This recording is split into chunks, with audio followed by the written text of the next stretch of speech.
Here at PNC Park, many of the Pirate greats are immortalized with statues. The baseball heroes honored here today on Root Sports. And on today's telecast, we'll take a look at some of the players' heroes as they were growing up. We get set for the rubber game of this three-game series, the Pirates and the Houston Astros. Hi again, everyone. Along with Bob Walk, I'm Tim Neverett. Robbie Ince-Mikowski will join us shortly. A lineup note to start us today. Andrew McCutchen, a late scratch, soreness in his right knee. Starling Marte was supposed to get the day off, but he is back in the lineup and starting in center field. Those two names, some of the names you think of, Bob, when you think of potential Pirate All-Stars. The All-Star voting ongoing, but McCutchen and Marte have to be on that list. Well, Tim, the team has gotten off to a great start, and really what shows up when you have team success is the individual type honors. And this year there's a half dozen guys that are going to be looked at for that all-star team. Off to great starts. All they got to do is kind of carry it on now through the month of June. It'll be fun to watch how this first half plays out. If these guys still continue to do what they've done these first 6 weeks, of course we are going to be right there as a team when it's all said and done, and that's what's really important. But it is a lot of fun to look at the individual accomplishments. Another guy making an individual accomplishment today, making his 9th Major League start this season, is Jeff Locke. He's never started more than 8 in a Major League season, and Jeff's been pretty consistent, allowing 3 hits or less in 4 of his last 5 starts. Well, Jeff, when the season started, one of the question marks in that starting rotation, what could you expect out of him at his first full year in the big leagues? Well, he's answered that in a very positive way. He's got himself on a roll and is becoming one of the main guys in our rotation. Left-hander Jeff Locke taking on the Astros' Lucas Harrell today as the Pirates look to take the series against the Astros. It's another Kids Day Sunday. Camouflage replica A.J. Burnett jerseys given out to all the youngsters in attendance. First pitch coming up.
Kids out there waiting to meet their baseball heroes today.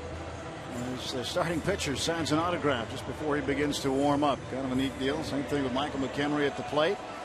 Certainly these players had heroes when they were growing up. And those guys Now with the new autographed baseballs do too. Astros lineup looks like this afternoon. Brandon Barnes will start in center field, and the all-star second baseman Jose Altuve will hit next, hitting .342 this season, 12 extra base hits, 19 RBIs. J.D. Martinez in the third spot. Chris Carter moves in from the outfield, plays first base, batting cleanup. Carlos Corporon behind the plate. Jimmy Paredes is in right field. Matt Dominguez at third. Marwin Gonzalez at short. And Lucas Harrell, the pitcher, batting ninth, facing 25-year-old left-hander Jeff Locke. Jeff has been outstanding. Look at this Chevy numbers, 3.15 ERA. That's very, very good for a starting pitcher. And he has been rewarded with a 3-1 record.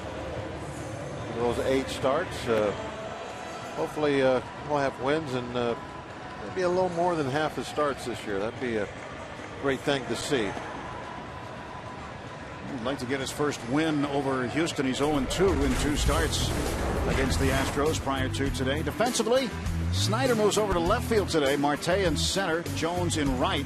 Alvarez back in there at third base. Barmes at short. Sanchez at first with Walker at second, and McHenry doing the catching for Jeff Locke. And starting Marte was scheduled to get the day off today. Clint Hurdle feeling that he needed a day off based on the performance the last couple of nights. But Andrew McCutchen had a sore right knee, and Hurdle ended up scratching McCutchen for today. So Marte will play today, and everybody will get a day off tomorrow, the scheduled off day, and then back at it Tuesday against the Cubs. So McCutchen not in the lineup. He more than likely will be available to pinch hit or pinch run or enter the ball game at some point later. But right now, Jeff Locke on top of the hill, getting ready to deliver to Brandon Barnes the first pitch of the ball game. Ball 1.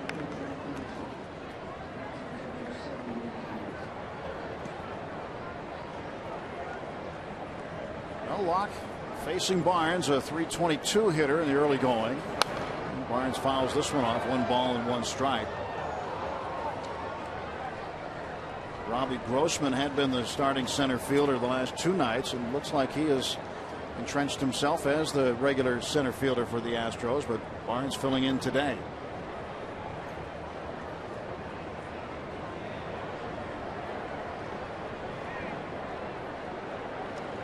First batter of the ball game. 1-1. In the air down the right field line, and Garrett Jones is over there to play it. 1 out. But Jones getting a start in right field, and I think when you have Jones and Sanchez in the lineup together, Bob, it gives you a little bit more pop offensively. It definitely gives you 2 bigger bats in a row in the middle part of that lineup. And maybe especially important today with McCutchen out. Of course, originally it wasn't supposed to be like that. But the lineup kind of has one of those Sunday feels to it. Occasionally you see a Sunday lineup when there's a day off on Monday, where some stars, sometimes just one. Altuve first ball swing, puts it in the right field corner, foul. They'll get that day off or days off back to back, and you have some of your bench players out there.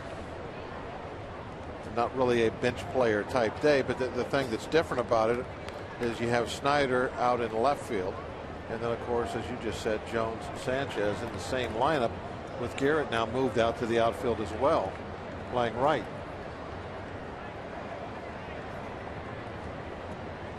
Nothing in 1 to Altuve. 1 ball and 1 strike. Jeff Locke made the opening day roster this year for the first time, and now makes his 9th major league start in the season for the first time. Made 8 starts last year, 4 in 2011. In the air to left, Snyder. 2 men out.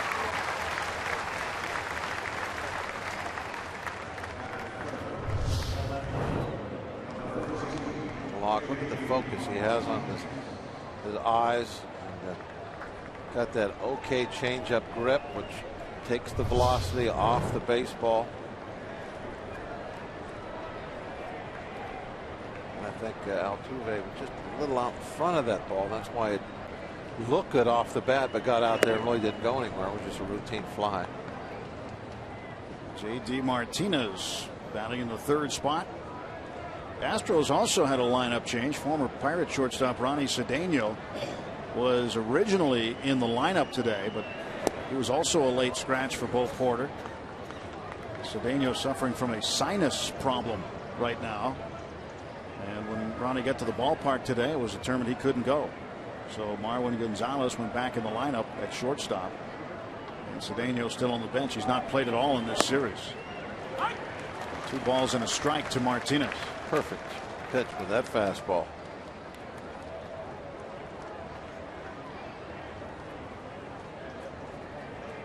Locke delivering 2-1. 2 balls, 2 strikes. Jeff got Barnes to fly to right, got Altuve to fly to left. 2 men out, nobody on, and Martinez 2 balls and 2 strikes. Struck him out, and the bat goes in the Pirate dugout. There we go, give it back, boys. No score after half inning.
In the bottom of the first inning, no score.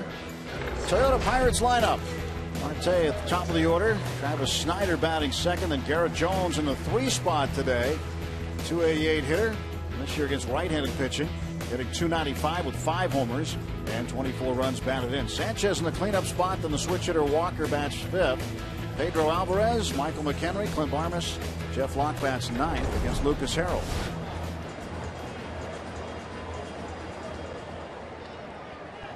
Is 1-0 against the Pirates in 2 starts. Had a no decision in one of those starts last year. 27-year-old gets ready to deliver his first pitch of the game, and Marte hits it toward the middle. Altuve backhands, fires on to first, and 1 man is out. 2 games in a row. How often does that happen where Marte has failed to get on in the first inning? Hasn't happened very often. Travis Snyder, the batter. We'll keep an eye on one thing today. We'll see how frequently the Astros employ an infield shift. After Harrell's last start against the Tigers on Tuesday, he was critical of his own team's defensive alignment, saying he wasn't a big fan of the shifting that the Astros were doing. They were doing a lot in the series against Detroit, have done some in this series against the Pirates. Keep an eye on what goes on and how the Astros line up defensively. 1-1 to Snyder. Right now, not much of a shift at all. Just left side of the infield moved over, shading the bag at second base for the left-hander Snyder. It's not uncommon. McCutchen not in the lineup today. What we've seen teams do with him recently, with 3 infielders on the left side. The Astros haven't done quite that. I asked Andrew about that earlier in the week. He said, haven't really seen people doing that to him before. Did but it doesn't change his approach any when he goes to the plate. Snyder toward the left field line, and that ball will drop foul. J.D. Martinez over there, but couldn't make a play. A ton of slice on that ball coming off the bat of Snyder. Martinez just running out of room. Basically, he had to start slowing down a long time before he got there. Ideally, and you see a lot of outfielders do this, is they'll try to slide underneath of that on their rear ends and try and make a catch and use their legs as shock absorbers against the wall as they get there. That way, they don't have to start slowing down so soon. They use the slide and their legs hitting the wall to stop them. And they can maybe get another foot or so closer. And in that case there, that might have made the difference.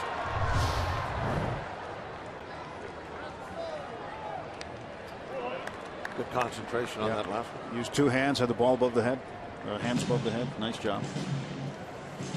Anyway, it's 2-2 to Travis Snyder. Garrett Jones in the on-deck circle facing Lucas Harrell. Harrell has not been a guy who's gone very deep in his outings this year. One hopper right to Altuve. And with 2 outs, Garrett Jones will come to the plate. Snyder, some pretty good wood on that one. Hit that one hard. Why would that one he hit the other night? He put wood to that. Hit it through the trees, off the down. sidewalk, out by the boathouse in right center field, and into the river. I mentioned it when it happened. Bring it up again. I don't know if there's ever been one actually go in the water that close to the boathouse. That's a long poke. Plus, it's got to fight its way through the shrubbery to get out there and cross the sidewalk and make it to the water. Looked like one of those baby sea turtles trying to get across the beach to make it to safety. Got a long ways to go. Well, that was unlike Pedro's, who just he cleared almost everything, hit the sidewalk and bounced in. Had to Ground fight ball that. right back to Harrell. And the Pirates are gone 1-2-3 in their half of the first inning. One inning done on this Sunday afternoon in the rubber game of this 3-game set.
Doc Gooden fan, Nolan Ryan, Doc Gooden. That's why we're 34, I guess. I don't wear it because I want to be like him, but I wear it because that's when I was younger, that was the guy that I looked up to, the strikeout machine, and then there was Gooden, who was just, ridiculous. So those are the two that I watched growing up. A couple of A.J. Burnett's baseball heroes on this Baseball Heroes Sunday. Glad you're along with us. And A.J. picked a couple of good ones to follow. Certainly Nolan Ryan. Strikeout guys. Yep, I was surprised. AJ loves the strikeout. Two of the best strikeout pitchers you'll ever run into, Ryan and Gooden. Throughout today's telecast, we'll hear from some of the other players and who their baseball heroes were growing up. 1-0 pitch to Carter, the first baseman. That's outside 2-0.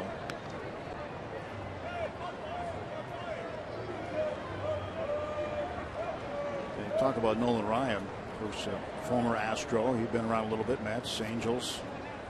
How can you not like Nolan Ryan if you're a young pitcher? You want to learn about Nolan Ryan. 27 years in the big leagues, 8 times an All-Star. That's what he looked like when I watched him.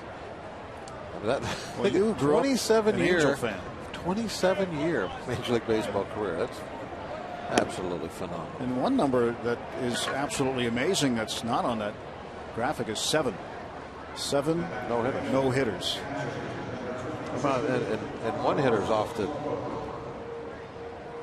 And another thing that's crazy is that the strikeouts, 5,714. When he broke the record was like 3-something.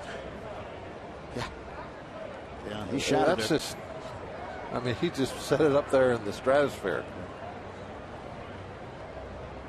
So Carter, the leadoff man here in the second inning, walks. Batter is the catcher, Carlos Corporon. For a while there, he and Steve Carlton, they were neck and neck, and depending on who had pitched on such and such day, they kept trading the all-time strikeout record back and forth. But then Lefty retired, and Ryan just kept on going, going and going. Well, you were a teammate with Carlton briefly. And that must have been interesting to watch night in and night out when he pitched.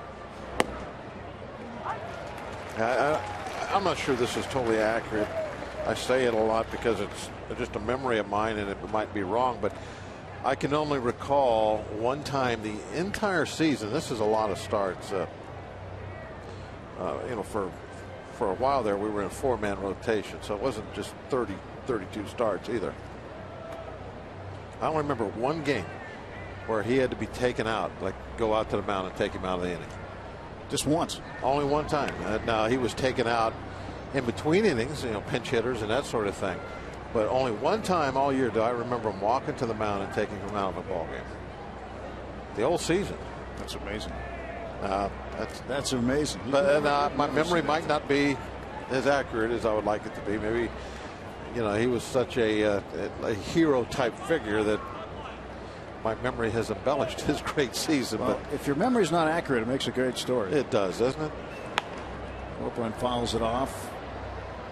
1 ball and 2 strikes. And you can join us here on Root Sports today at Root Sports Pit on Twitter, hashtag Bucks Booth, and let us know who your baseball heroes were growing up. And what memory maybe that hero gave to you as a kid.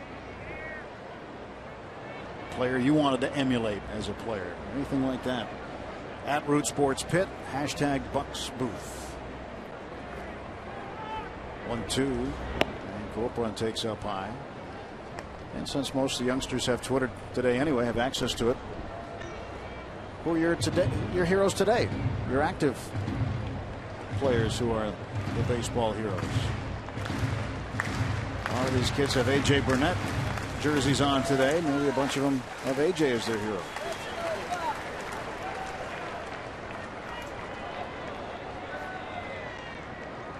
Nobody out, 1 on, and the 2-2 pitch.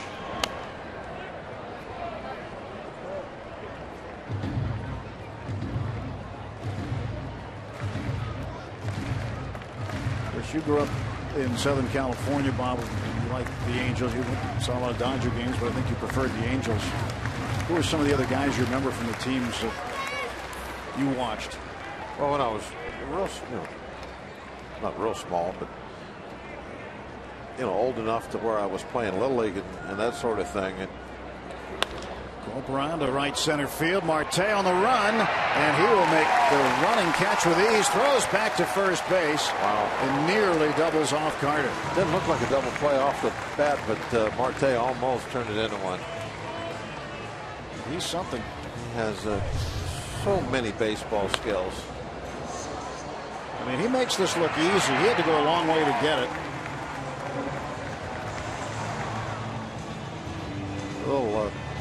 Little scouting report for everybody else. When there's a pop fly out there, don't go that far off first base. Probably talking about that in the dugout right now, the Houston dugout. It's Carter. He put himself in a bad spot being that aggressive. You're in a little bit of a rock and a hard place on a fly like that, because if you don't get off far enough and it falls in, you're going to get forced off a second. But maybe a little closer to halfway would have been a little more appropriate there. Plus, I think it was pretty evident that the ball was not going to drop in, it was going to be caught. That big arm surprised him. Jimmy Paredes with a 1-ball, no strike count. I like Jim Fregosi, to answer your question. Yeah. He was the shortstop of my favorite team, and a lot of little leaguers, they like to play shortstop. It's kind of a fun position, and so that was who I really liked it. And then when they traded Fregosi to the Mets for Nolan Ryan, and Nolan Ryan threw a no-hitter almost every night, I went to him. A little late on the throw to first base, so they get the force in the middle, and now 2 down. Well, Fregosi's been at the ballpark. Yeah, he was here just a couple days ago. I said I might even be here this afternoon. He's obviously does a lot of scouting. He's been doing a lot of managing. Not close enough.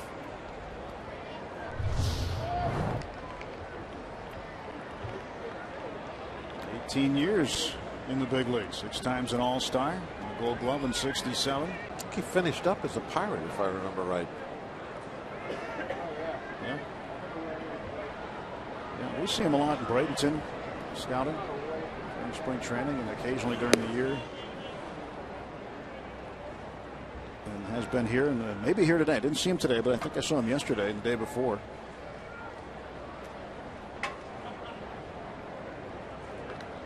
Paredes at first base. Dave Clark, the first base coach, over his shoulder. Batter's Matt Dominguez. 2 men out, top of the 2nd inning.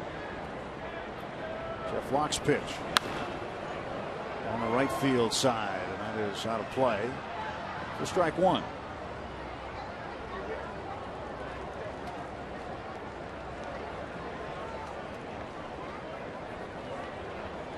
Ball and 1 strike to Dominguez. He homered in game 1 of this series on Friday night. It was the 5th inning, had a 1-out solo shot. Pirates would win game 1 in the bottom of the 9th on a walk-off error by Paredes, who's at first base. Pirates losing in 11 innings last night, 4-2.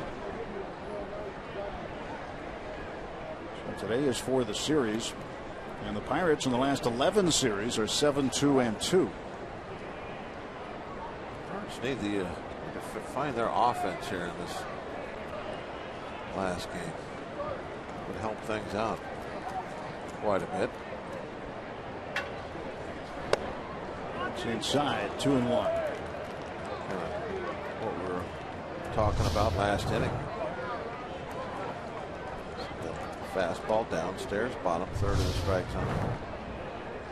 With Garrett Jones, Gabby Sanchez in the lineup together. They're trying to get a little something going on offense.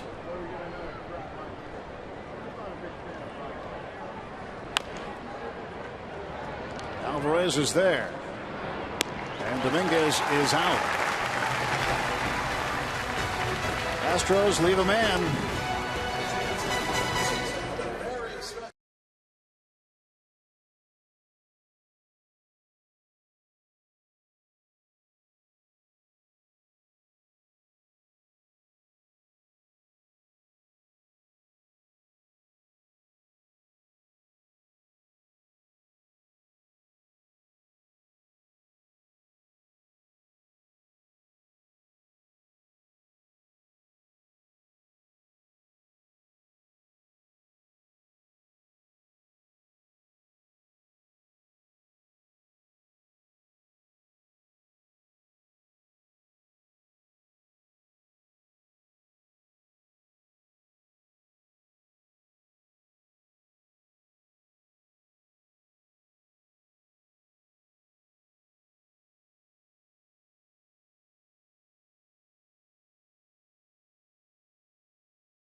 wonder if that'll come off. I think AJ is her hero.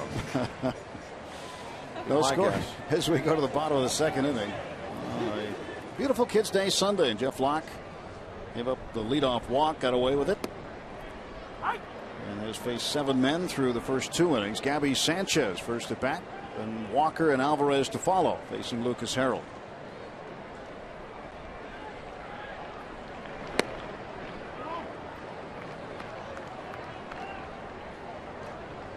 One ball, 1 strike. Harrell's pitch on the way. That's outside, 2-1.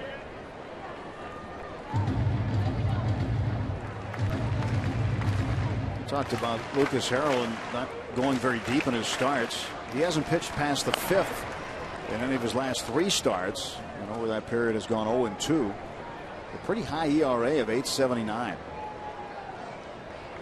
So he has given up some runs recently.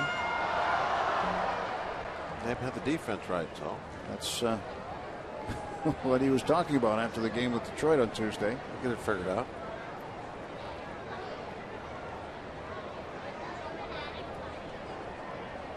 2-2 on Sanchez.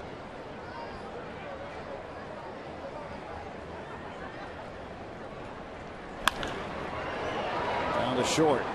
Gonzalez almost threw it away, but Carter there in the back of the bag to make the catch.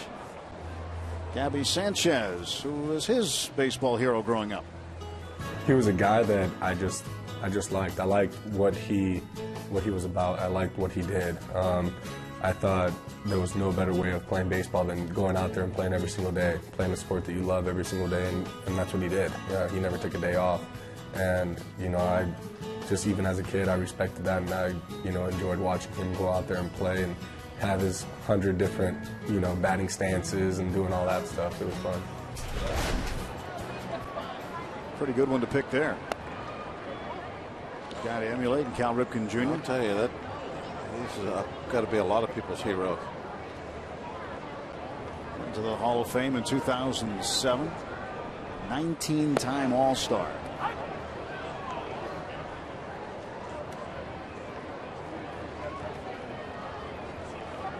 Years and 19 of those as an All-Star. I believe he was brought up from AAA Rochester at the time and was inserted in the second half of a doubleheader. Started either third base or shortstop, and then that was it. Played every game until he took himself out. And Walker pulls this one foul. 2 balls, 2 strikes.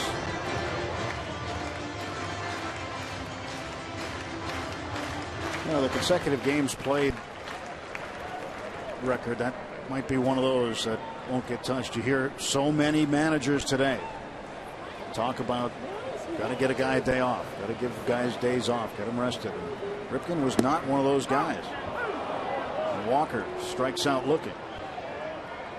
And Harrell has retired the first 5 Pirates this afternoon. I agree, Ed. You know, when you start talking about records that won't get broke, that's got to be one of them. Todd Tishner calling the balls and strikes today. Not that somebody couldn't do it, it's just that the game is changing. Yeah. Not really allowed to do it. You know, it's tough. There's a lot of records that are kind of like that because of the modern game doesn't allow players to the opportunity to do some things they used to. Yeah, you just don't get to pitch the same amount of innings. It's really hard. Like we talked about the Nolan Ryan strikeout record up there with 5,700. Nolan Ryan was allowed to throw 200 pitches in a game if that's what it took. Now it's half that and you're gone. Yeah.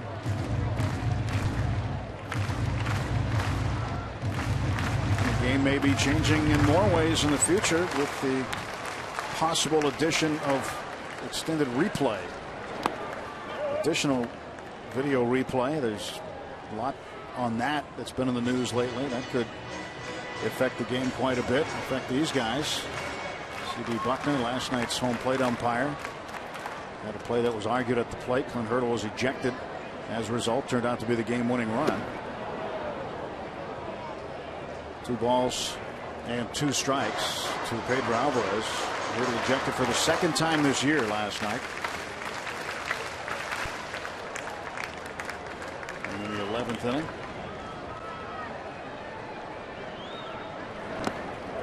Full count to Pedro.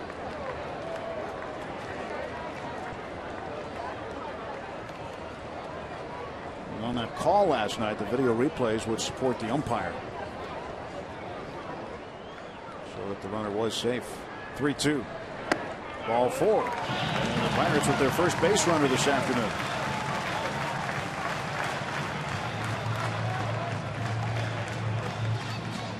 Brings up to 40. He had a pinch hit appearance last night. Made good wood. Drove the ball hard out into right center. So now he can tweet us in the booth here at #BucksBooth. He's got his smartphone. Getting ready to take some photos. I'm still growing up, but McHenry is his hero. That's JDog706. I was going to say that McHenry getting in there right now would be a good choice. He definitely somebody you want to emulate, not only as a baseball player, but as a human being. The true good guys in this game that do anything for you. He always has time for everyone, and is a pretty darn good baseball player. Popped up foul ground. First baseman Carter not going to get it. Corporon and Carter to the railing, but neither one can come up with it. Just strike 1 to McHenry.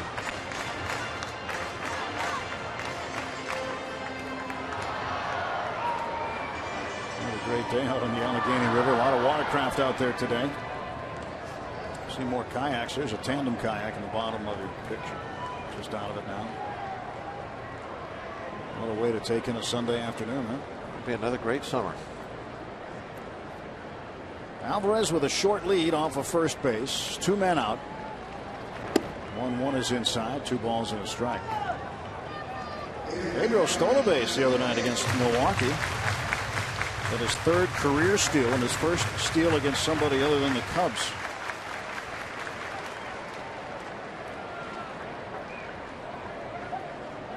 Not a real aggressive lead right now. I don't think he's going anywhere. McHenry, hard ground ball to Gonzalez, short way at second, and Pedro is forced out. 2 full in the books at PNC Park. No score.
He's a pretty young guy. I'm Robbie Mikowski, and I'm going to tell you Jordy Mercer's story of his baseball hero, and he happened to meet him last year. It's Chipper Jones. It's a guy he grew up rooting for, and that is because the Braves always were on TV, on TBS. They always had a national deal. So last year, as Mercer was taking BP the last weekend of the season, Chipper Jones came up to the batting cage. Of course, there's Chipper here at PNC Park playing his final games in the regular season last year and tipping his cap. So Chipper Jones comes up to the batting cage as Mercer just finishes, and there he is standing about 3 feet away from his childhood hero, and he said, I locked up. I completely froze up. I couldn't bring myself to introduce myself to Chipper Jones and just say, hey, you're my hero. So he never had a chance to actually talk to him. So after he got over that moment, he actually got a Chipper Jones jersey, had it sent over to the Braves clubhouse, and he ended up signing it, and then he took it back to his home in Oklahoma and had it framed. So his only framed jersey is Chipper Jones, his childhood hero, who was 3 feet away from him, and he never met Tim. Unbelievable. Well, if his arm was 3 feet longer, he might have been able to reach out and shake hands with him. But I guess, Bob, sometimes that happens with players. They get to meet their heroes, young players meeting the older players, and sometimes they get shy. Oh, definitely. When you first get to the big leagues, you're going to be playing against and sometimes meeting guys that have been around for, say, 15 years. Now, 10 years ago, where were you? Where you were, maybe 12, 13 years old, watching these guys be all-stars in an all-star game. Now you're standing next to them on the same field. Oh, and Gonzalez lines out to Snyder. Nice play by Snyder. Yeah, 1 out. So it is a kind of a special feeling for a number of reasons when you first get to the big leagues. And that's one of them. All of a sudden now you're playing with and making catches against, Snyder makes a great catch here, against guys that you watched play 10 years ago in an all-star game and really idolized it and said to yourself, I want to be like that guy, and now you are. You're playing on the same field with him. And that's one of the things that make that first rookie season so special. Moments like that.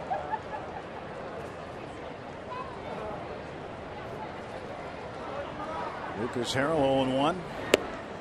That's outside. I remember the story that former Pirate Vance Law told me. His dad Vern, of course, pitched for the Pirates, the Deacon, and as Vern was going out, Willie Stargell was coming in, and Stargell was one of Vance's heroes. And when Vance got called up for the first time, he described it in detail for me, coming from the airport through the Fort Pitt tunnel, seeing the lights of the stadium on, and then being in the lineup right next to Willie Stargell. And he had one of those moments.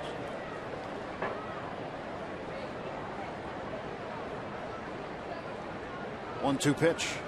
And Harrell out on strikes. 2 men out for the Astros. Let's take a look at some of the tweets that are coming in at #BucksBooth. Although I'm young, my hero is Clemente for the type of person and player he was. Today it's Walker and Kutch. What Pirates fan didn't love Andy Van Slyke growing up? I remember him diving all out on that AstroTurf in Three Rivers. Cal Ripken Jr. was my hero growing up. Showed me how to be a leader and be determined in life.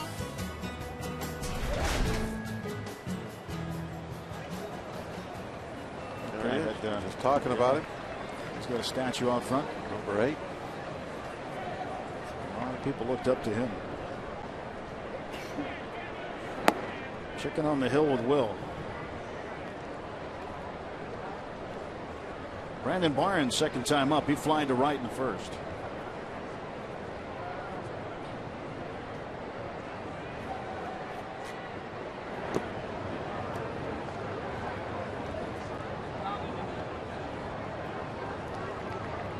You hear the name Clemente. I think in today's topic, baseball heroes, Clemente is just kind of a given.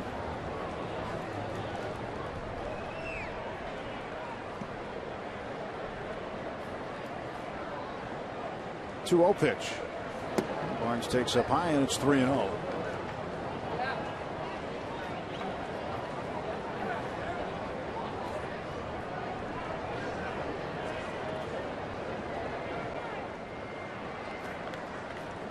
Three balls and no strikes to Brandon Barnes. That is in for a strike. I remember talking to Luis and Roberto Clemente Jr. a couple of years ago. We had a function on Roberto Clemente Day together, and just talking about their dad, the neighborhood that they lived in, and the fact that kids used to come up to the door, ring the doorbell, and ask for an autograph. And Roberto was always gracious, no matter when and where it was. And he had so many people that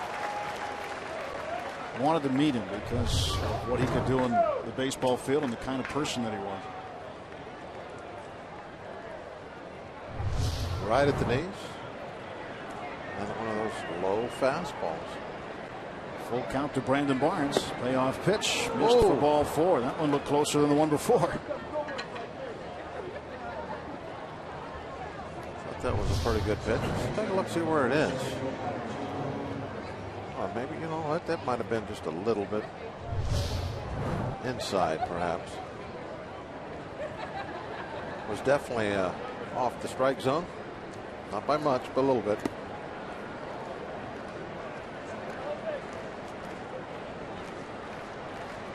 Jose Altuve, fly to left field in the first inning, 0 for 1. And he takes a strike. Altuve can be an aggressive hitter at times, but it's paid off for him. Hitting above 300 at 340. A couple of home runs. Remember, 2 seasons ago, Charlie Morton had only given up 1 home run to a right-handed hitter. And it was this guy, Altuve. He hit a wall climber at Minute Maid Park in Houston. The short porch in left field, the Crawford boxes they have. On the first row of the Crawford boxes. That was the only home run Charlie had given up to a right-handed hitter all season long. Charlie's been patiently awaiting his return after Tommy John surgery, still in the rehab program. His next start will be at AAA coming up in a few days. You would think that there's probably a number of major league pitchers that would answer who is your hero as Tommy John. You'd think so.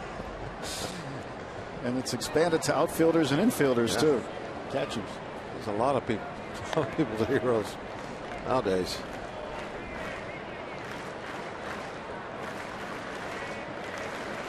And is there a team in the major leagues that doesn't have somebody on their roster that's had Tommy John surgery? Probably not. Probably They're not. hard to find. And you're right. It's not just pitchers anymore. And there are some guys who've had it twice. Once the recovery is long enough, takes about a year or so. I remember when Charlie came back right after having the surgery last year, he showed me the scar in his leg where they took the ligament. That's the one thing you forget about. It's not just having an invasive procedure done in your elbow, but they also go into one of your legs and take out, is it a ligament or a tendon or something? Take out something and move it over to your elbow. Runner goes. Throw down by McHenry is there to get him. The Fort with a cannon shot to second base. And he throws out Barnes.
as the Pirates and Astros are playing interleague ball today.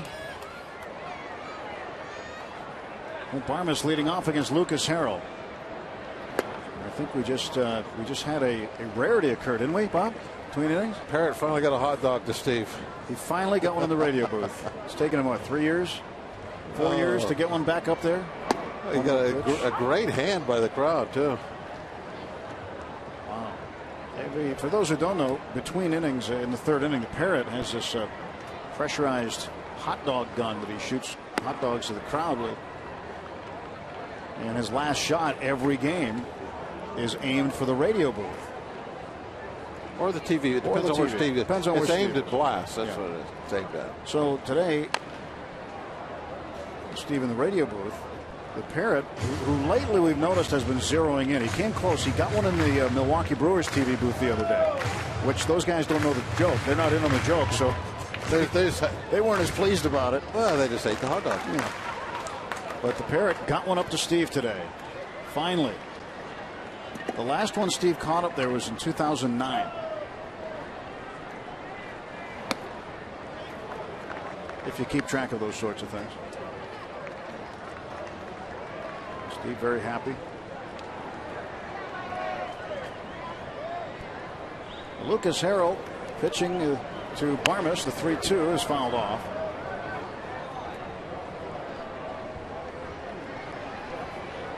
I'm just checking to see if his bat was cracked at all. Apparently it's not. 229 is average. 2 home runs and 9 runs batted in. Cotton candy, Bob. No, I don't see any. You don't like the blue, do you? And this one up in the air to center field. Altuve waving the arms emphatically so he doesn't get run into by an outfielder again. And here's the out. Fan Jam presented by Iron City Beer kicks off Saturday, June 1st at 7:15. See the Bucks host the Reds and stay after the game for Kool and the Gang. Live in concert. They'll perform all their hits like Celebration, Ladies Night, and more. For tickets and to learn how you can watch the show from the field, go to pirates.com/concerts. One out for Jeff Locke. Did you notice last night, Bob, that every time there was a pop-up where an infielder had to go back to the outfield, how they were emphatically waving their arms? We saw Altuve do it. Carlos Pena did it a couple of times. Nothing in 2 to Locke. And Jimmy Paredes, who twice this week had bumped into a second baseman, Altuve once, and Elmore another time. And when he bumped into Elmore, cost them the game on Friday night. I will say this. I don't care how much they're waving their arms. If the outfielder says he's got it, they got to get out of the way. It's not their call. It's the outfielder's call. You're right. Guy coming in's got priority on it. Barrel Automotive League leaders stat. Teams that lead the league in being hit by a pitch. Pirates on top 26 times. San Diego next, 21. Barrel Automotive, we're driven to be better. 10 of the 26 hit batsmen are standing in the box at the same time right now. Marte has been hit 10 times.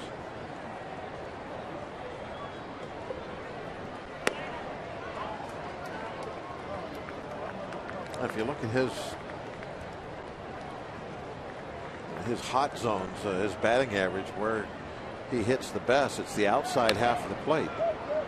He has a much higher batting average on pitches on the outside half than he does on the inside half. So consequently, pitchers want to throw him inside, and occasionally it's going to tail. He's going to get hit.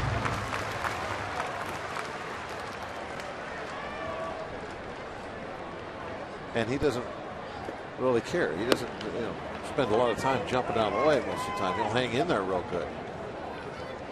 And guys that hang in there a long time, that adds to the likelihood that they're going to get nicked every now and then. Jason Kendall, I don't think he ever moved out of the way of a pitch. In fact, he would move into him and get hit on purpose. Hey, look at that. Look the 412, 375 on the pitches on the outside half of the strike zone, and 158, 261 on pitches on the inside part of the strike zone. So where would you pitch him? I'd pitch him inside. And that's where he gets pitched and he gets hit a lot. Right there on the outside. Not that time, though. Called strike 3. Pirates done in order again. We're into the 4th, still scoreless at PNC Park.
Root Sports is brought to you by Toyota.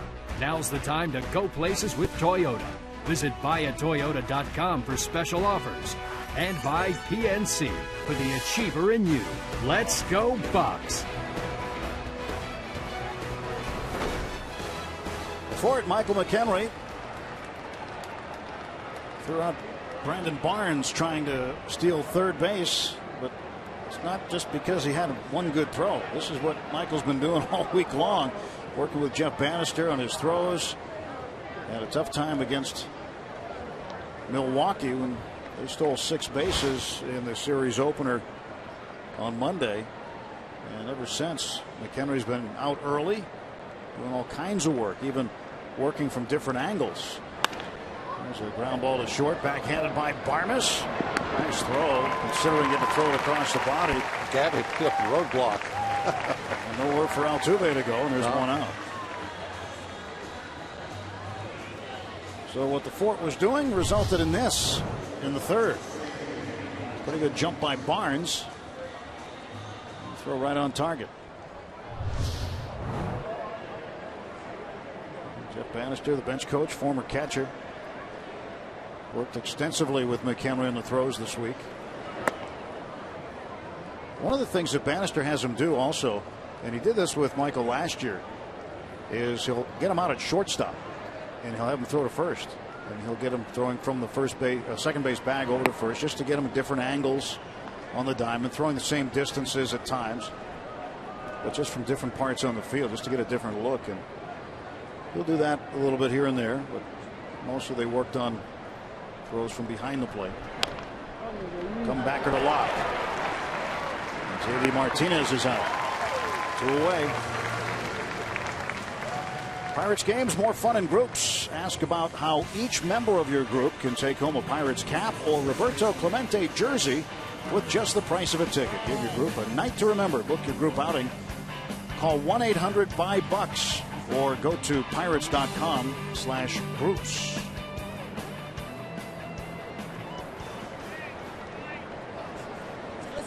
Two.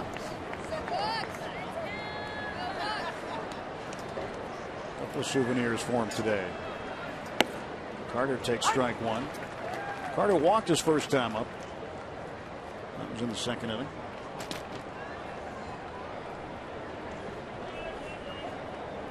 Well, Sunday's always special around the PNC Park. A lot of kids. Always the special events out on Federal Street. Kids running the bases after the game. This is their day, once a week. And Carter out on strikes. A 7-pitch inning for Jeff Locke with a strikeout. And the lefty is dealing right now. 1 over the minimum through 4.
Bob Walker and Tim Never. They want to raise that afterward. A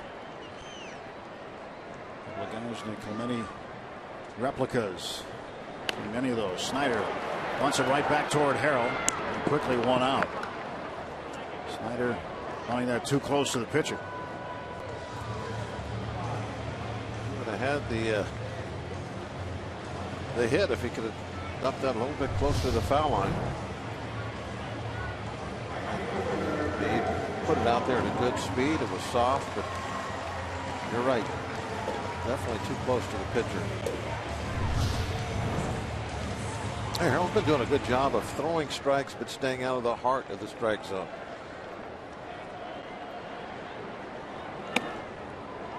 A lot of that right there, where it's just out on the edges. Most of them been getting called. Doing a good job of just hitting the edges.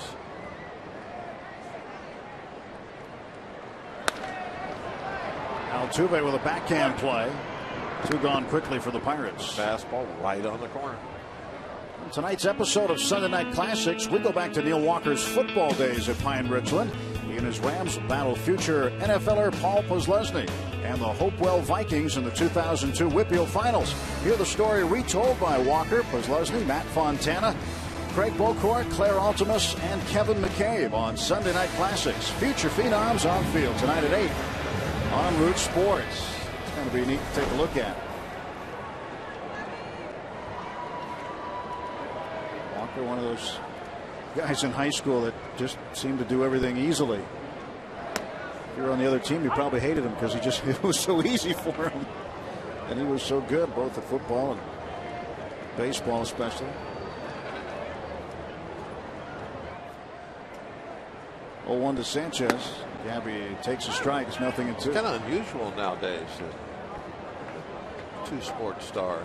Yeah, and they want you to specialize nowadays. That's a sore subject. Sport. Yeah. That's a bad subject. You know, and it's too bad it has to be that way. 0-2 is outside. You just don't see those multi-sport athletes, or many of them, nearly as many as you did in the past. I mean, it was not uncommon years ago to be a 3-sport athlete at least. Oh yeah, in high school. Back in Blass's day. Well, he was a 5-sport guy. 1-2. This one fouled off. I mean, you look at guys like Bo Jackson and Deion Sanders played in the NFL and Major League Baseball at the same time. Well, Bo Jackson was absolutely amazing. I put him in a different category than anybody else. He was a true superstar in both sports. I didn't just play him. He was the man in 2 different sports at the same time. That is impressive. He even defied gravity at times. He could literally run. He would run so hard along the side of a wall, he could make a catch running along the wall. He might have been able to win MVPs in 2 sports at the same time if he hadn't got hurt. Could easily see him doing that. He was definitely an MVP caliber player in both sports. He just had to put together 2 great seasons. 2-2 pitch. Sanchez to Altuve. And for the second straight inning, the Pirates are down in order. We'll head to the 5th. Lucas Harrell doing a pretty good job for the American League Astros.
Every time you look up, he was doing something.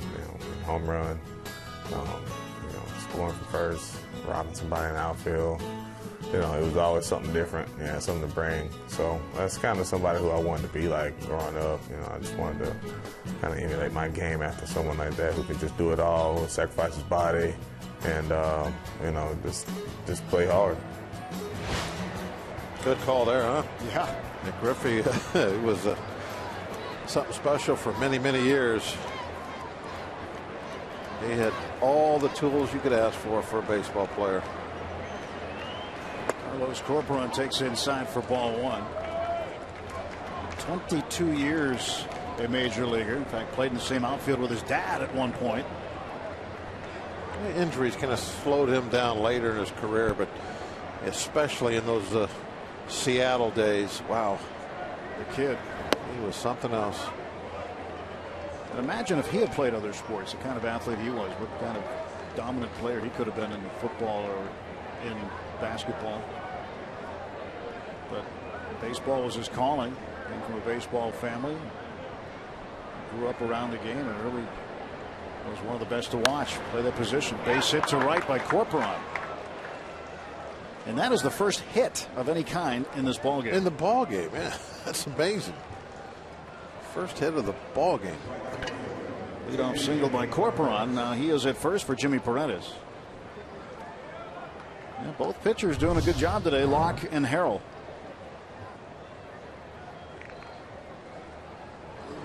Oh, fastball. Just, it's hit firmly, but nobody there. Nobody playing that spot. Goes through the infield.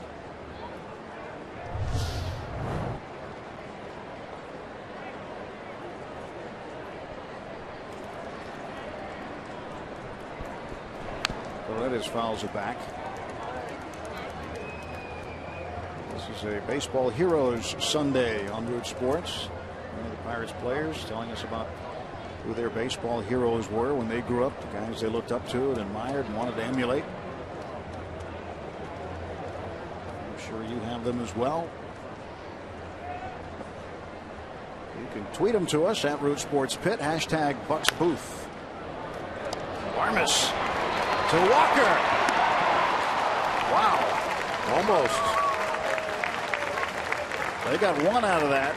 Yeah, pretty good play, just Barnes. making sure you got one. Off the bat, then the ball looked like it might sneak through. Here it is again. Barnes going into the hole, and nice accurate throw to Walker.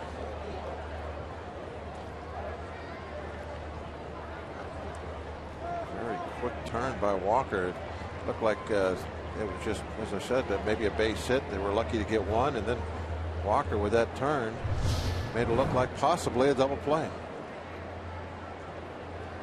Matt Dominguez, the third baseman. Paredes gets back.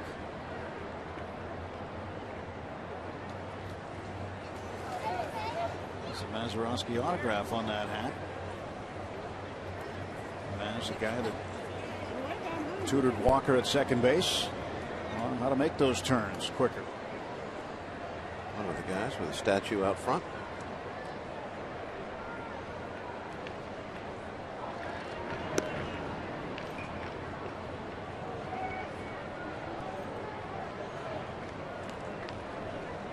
Jeff Locke working in the fifth inning. He's given up just one hit. No score yet on this Sunday afternoon. Final game of this three-game interleague series. I mentioned this to Steve last night, Bob. Because the Pirates and Astros have been National League opponents for 51 years, you got to sort of remind yourself that this is an interleague series and not just a regular old National League game. The Astros are now in the AL West. It's not like when the Tigers come in or the Mariners come in. You don't see those guys all that much. But the Astros have seen a lot of the Pirates over the years. Not in these unis, though. Nope, they've changed a lot of things around Houston. I'm wearing orange tops.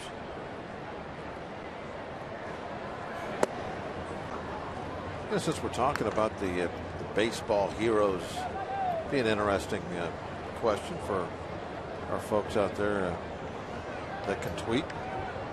If someday the Pirates were to add another statue or somewhere around, who would you like to see? Got Maz, got Stargell, Clemente, Honus.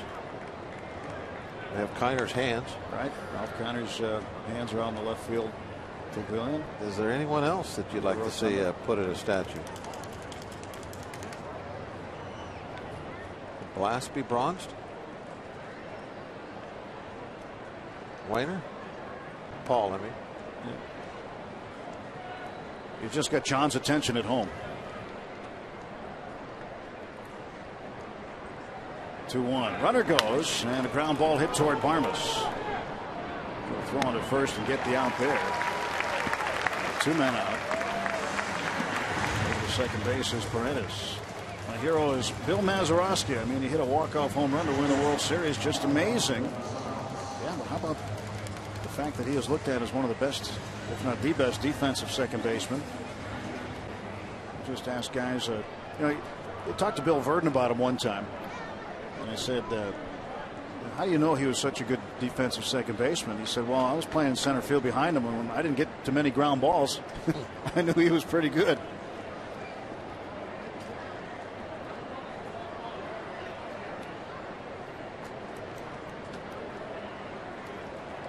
Not many got through.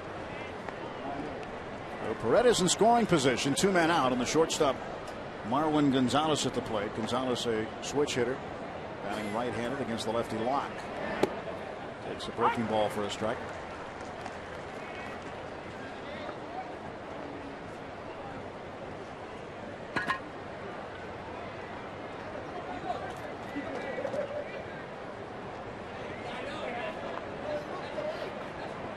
It's always neat to see the number 9 in uniform in spring training. You see the man wearing it. He's a special individual. There's another ground ball to Barmes. One-handed, leaping throw, got him. 1 hit, 1 man left. Through 4.5, still scoreless.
on Root Sports is brought to you by Barrel Automotive. We're driven to be better. And by Day Automotive. We're going to make your day. Let's go Bucks. That's a great looking outfit on a Kids Day Sunday afternoon. He came dressed for the party. No score, bottom of the 5th, and Neil Walker leading off. It certainly has become a nice tradition here at the PNC Park. You come dressed like a pirate. You see that more and more, especially during the middle part of the summer. Isn't it amazing People how love doing it? How our talented crew here finds people. If you come dressed as a pirate, they're probably going to find you. You're going to get on TV. And if you bring a big group and you guys all dress as pirates, you're going to get on TV more than likely.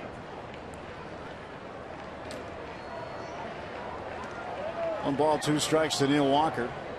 Talking about Neil as a great 2-sport start. Of course, Sunday Night Classics tonight. See him play football against Hopewell. But he also played basketball, don't forget, up until his junior season. He was very good. So he was a kid who could have done it all. And baseball was his calling. Tapper to Altuve. There's one out.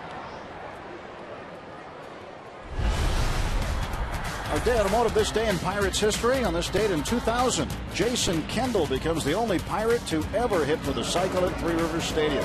He homered and singled off Cards starter Rick Ankiel, then added a double off Darren Holmes and finished off the cycle with an 8th inning triple off Mike Moeller. Thanks to Day Automotive. We're going to make your day. Pedro Alvarez goes the other way, down into the left field corner. It is gone! A home run! El Toro strikes again into the opposite field corner. And the Pirates on the board, 1-0. And there goes the no-hitter. Line drive just tucked right inside the fair pole.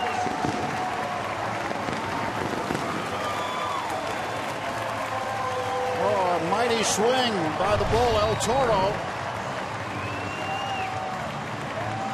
Another one of those pitches right on the edge of the strike zone. And Harold's been doing a great job the entire game of staying out of the middle of the zone, but that's just good hitting. Has nothing to do with that. And that gets the crowd buzzing here at PNC Park. Ball on the outside corner, and it gets lined out of the ballpark the other direction.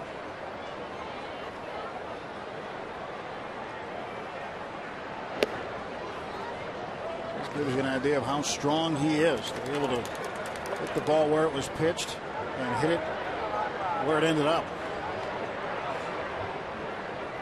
8 home runs now for Pedro. 21 runs batted in. He is among the team leaders in RBIs. Still one of those guys that you just can't worry about the batting average. He is going to produce, and he has produced runs. And McHenry, a line drive base hit. And the Fort's got himself a single.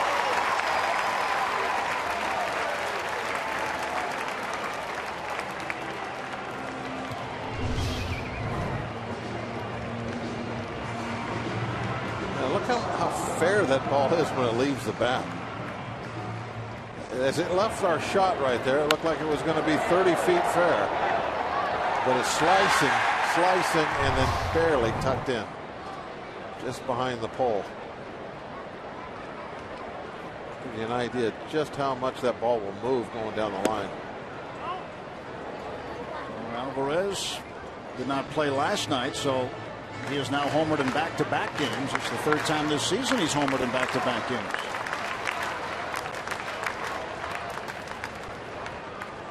One ball, no strike count for Clint Barmas. McHenry off for first. And Barmas down the left field side. That's a foul ball.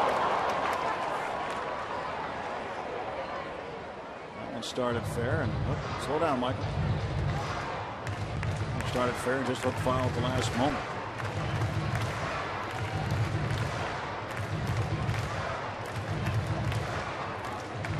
That bat might have broke. Apparently not. He did that his last at bat too. It's the same bat. It's a strong one. It's strong now, but it might be getting older, quicker, fatiguing. Know the feeling.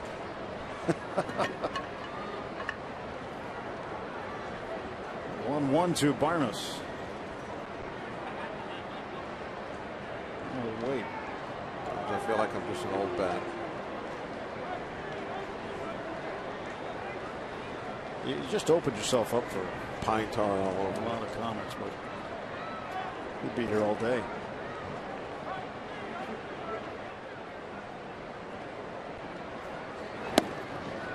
One is a strike. Snap throw down pretty close, but McHenry getting his hand in there.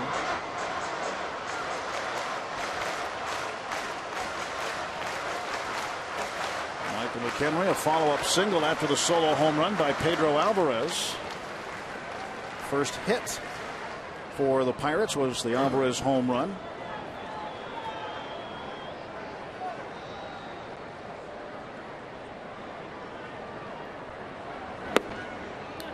Two balls and two strikes.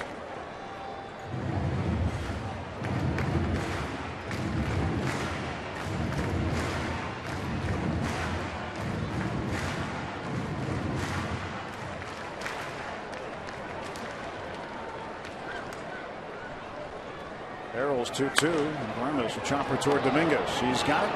Goes to Altuve for one. Back to first. Too late. Barnes beats it out. Fielder's choice for Barmes, and McHenry retired 5-4 at second base. Now this one I thought was going to be a double play off the bat. A fairly firm two-hopper,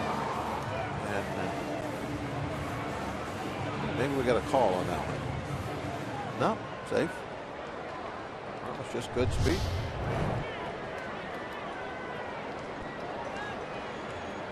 By beating it out, gets the lock to the plate, and if he makes an out, then you don't have the pitcher leading off next inning. And that could set up next inning for a run or so. Every little thing you can do, that even if it looks so trivial, can turn out to be important. 0-1, and Locke hits a grounder to short. Gonzalez will flip to Altuve covering. And the Pirates are done in the fifth. They get two hits. One of them, an opposite field home run tucked into the left field corner by El Toro, Pedro Alvarez. And the Bucs up 1-0 after 5.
Is brought to you by Subway, where winners eat fresh. Let's go Bucks. MLB.com at bat is the #1 source for live baseball everywhere you go. Available for iPhone, iPad, Android, and BlackBerry 10. At Bat delivers Pirates baseball with live audio, pitch tracking, stats, news, highlights, and more. Text at Bat to 31826 or visit Pirates.com for details. 1-0 Pirates, top of the 6th inning. Pedro Alvarez, 8th home run of the year. The difference in the game so far. And it wasn't your typical Pedro home run where he yanked it to right field. Opposite field smash that was low and stayed just inside the left field foul pole. Lucas Harrell up for the second time. He struck out swinging in the third.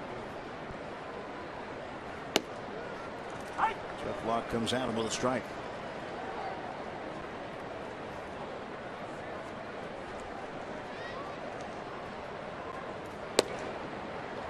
Pirates began the day with a 25-18 record, 2.5 in back of the division leading Cardinals, a game back of Cincinnati. Cincinnati leading Philadelphia in the bottom of the 5th, 1-0 right now. Milwaukee, who beat St. Louis last night, scoreless with the Cardinals in the bottom of the 3rd at Busch Stadium.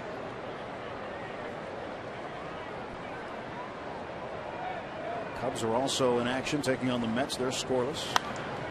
Harrell, line drive center field, drops in for a hit, and the pitcher's got himself a base hit. Let's check in with Robbie Inchmakowski. Yeah, I'm here in the stands. I got the new Brighton Little League 11 and 12-year-old team here, and we're going to talk about their baseball heroes. We'll start with Nicholas right here. Nicholas, who's your favorite baseball player, your baseball idol, and why? Andrew McCutchen, and he plays my position, and he's a really good hitter. He is, that's true. Now we're going to ask Dakota here. Dakota, who's your favorite player, and give us the reason why. Andrew McCutchen. And why is that? Because he's a really good hitter, and I just like him. Okay. And then, Alex, who do you have? Neil Walker, because he plays my position, and he's good at hitting. He is good at hitting. Now we're going to go over to Mom, who's over here. Go ahead, Tim. Locke throws out Brandon Barnes on the sacrifice, so Harrell now in scoring position. And we got to go over here to Nicholas's mom. You watch the Pirates growing up, and who is your favorite player growing up, and why? Andy Van Slyke, just because that's where I always sat behind. You always wanted to be, not because he was dreamy, you sure? I'm sure. I was too little for that. Oh, geez, okay, great. Way to get me in trouble now, Mom. Okay, so there you have it. Various reasons, Bob and Tim, why these guys like it. So it's pretty cool, you know. You see these kids watching this generation right now, and they're heroes that we're watching right in front of us. Now that's what it's all about. I mentioned earlier about the Sundays, all the kids here. And it's baseball. And, you know, it seems to me over the last few years that the youngsters are coming back to the game more and more. I don't know. Have you noticed that, Tim? Yeah, I have a lot, actually. Not just the young kids, but the high school age kids, college age kids. A lot of them over the last several years have been making PNC Park a regular stop. And obviously it's the players on the field that have created much of this atmosphere that makes it so fun to come out to the ballpark for the kids. Doesn't matter. 16, 10, whatever their age is. They're rooting on their Bucks.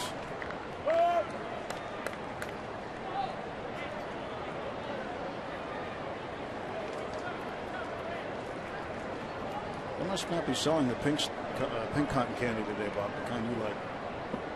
I've only seen now I saw a tray coming in that was all blue except for one small row of pink. I didn't like that. I don't want pink to be, just have the same opportunities as the blue cotton candy. I'm guessing that blue cotton candy to you is what the DH is to baseball. Yeah, exactly. That's a good way to put it. Ban the blue. Thank pink.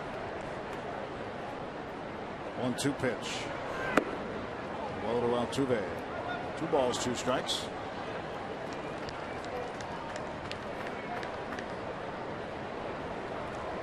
When you were a small kid and you would go to the fair, that's the times where I remember the cotton candy was available. What color was it? It's pink. It's just tradition. Why change things for the sake of change? That's my motto. Oh, there you go. Now that's a tray of cotton candy right there. There we go. Yeah, that probably tastes okay, but I'll pass. Well, got to make a dentist appointment for this week. That's the way you're supposed to eat it. I know that.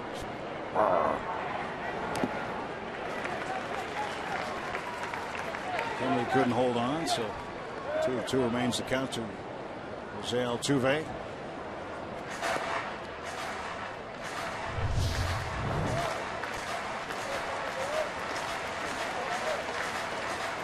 at the very back part of the plate. That's where you want to bounce that pitch.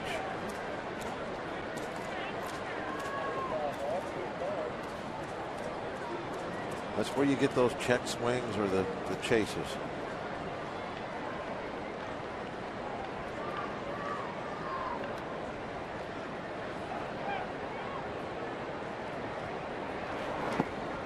Right there. When you're standing in the front of the plate and you're looking at it, it kind of looks like a house, a little white house. You want to bounce your curveball right at the peak of the roof. That's where you want to put it. When you're trying to get a swing, not when you're trying to obviously throw a strike, but when you're trying to get a swing and a miss, that's where you want to put it.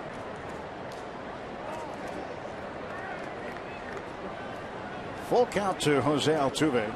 Runner at second base is the pitcher Lucas Harrell.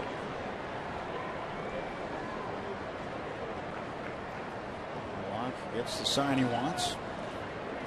Now the payoff pitch to Altuve. Chopped foul. Goes off of Altuve back to Jeff Locke.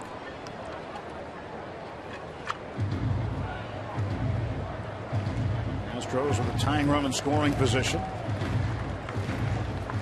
Pirates and Astros have played 3 tight ball games so far. Bucks winning by a run, walking off in the 9th on Friday. 11 innings last night. A 4-hour ball game that was won by the Astros 4-2. Pirates up 1-0 here in the 6th. Right back to Locke, checks the runner and gets the out.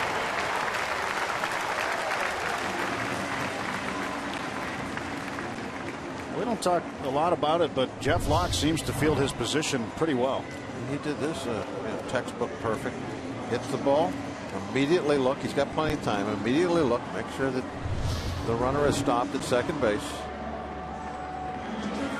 and then go ahead and get your out at first.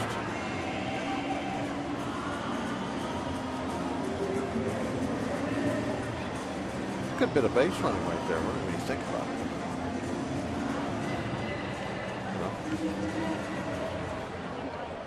Pitcher? Yeah, he didn't get stuck. Yeah, a lot of guys will take off because they think that ball's going to the right side, and then the pitcher gloves it, and they're in no man's land.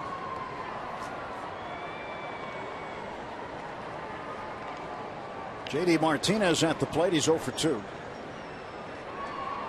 Astros left fielder.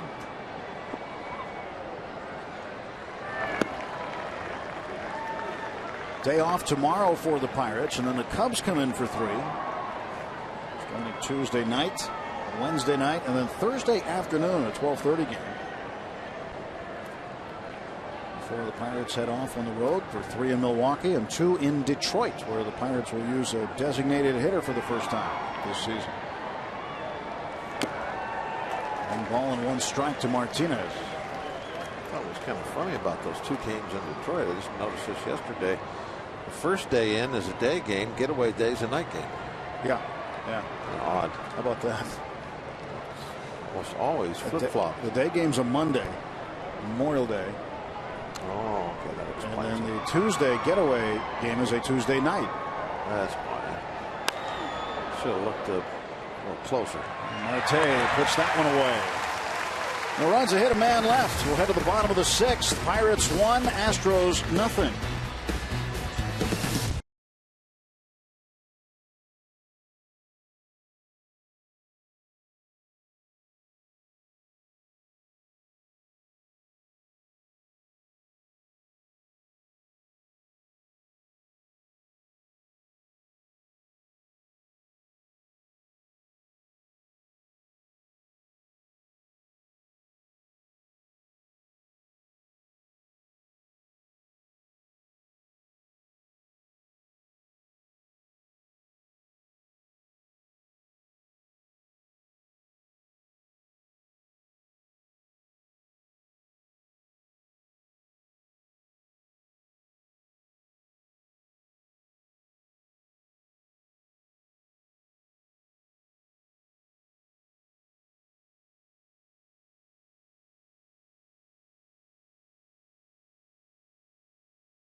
He just looked like he had more fun than anybody in the game. He was always smiling, always having a good time, and I think that's why I really liked him. Besides the fact that he could like jump onto the wall and rob a home run and then, you know, hit mammo homers and stuff, but he was sweet to watch. I just wanted to be a good athlete like him. Just wanted to. I think I mimicked my swing for a while after his. You know, just tried to be smooth. You know, I'm sure it wasn't like his, but just, you know, just watched him a lot on TV and just tried to just move like him and just play the game the way he does, because it looks so smooth and so effortless. Baseball Heroes Day here on Root Sports. Ken Griffey Jr. Popular in that Popular clubhouse. Guy. Yeah. 1-0 Pirates heading to the bottom of the 6th inning. Beautiful day in the Riverwalk on the Allegheny. Here is Starling Marte, leadoff man, looking for his first hit. He's 0 for 2. Marte, Snyder, and Jones batting against Lucas Harrell. Each pitcher has given up 2 hits. The difference, Harrell gave up an opposite field home run to Alvarez. And there's a ground ball to short, backhanded by Gonzalez. Hit for a slide, not enough. Terrific play by Marwin Gonzalez, and that's an example, Bob, of knowing who's at the plate. He knew he had to get rid of that ball quick.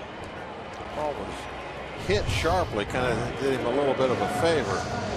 See, he left the bat as a line drive. So it got out in his glove, and you're right. He just, like he's turning a double play, getting rid of it that quick. Marte diving to the bag. Didn't slide very far. When he hit the dirt, he was already touching the bag just about, only a couple of inches.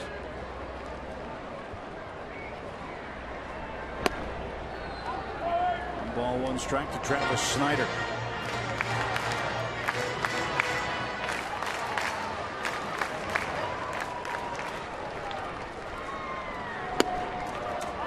It's 2-1.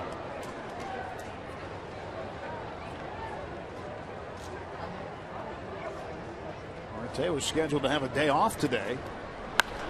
As Snyder belts one to left center field. On the run is Barnes. He won't get it. Rounding first and heading for second base with a double is Travis Snyder, his 9th double of the season. And with 1 out, the Pirates have a runner in scoring position.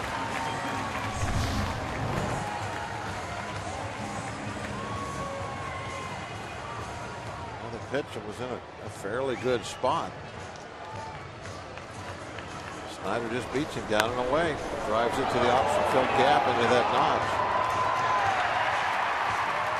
This is a game that if Harrell loses it, it's going to be a tough one to really think much about, because he really has made a ton of excellent pitches all day long. And here he is down 1-0, and hopefully 2-0 at least after this inning is over. Well, he's doing a real good job with command-wise of that fastball. He hasn't pitched all that badly for Houston. 6 of his last 9 starts, he's held the opposition to 2 or fewer runs. And he's still with a 3-4 record. Command issues have been a problem, though, for him. Before the game started, looking at his numbers, 29 walks in 49 innings. That's way too wild. Yeah, his strikeouts to walks are even at 29-29.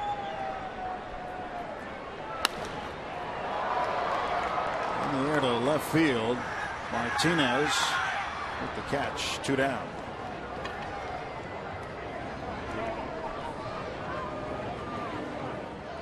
J.D. Martinez records the out.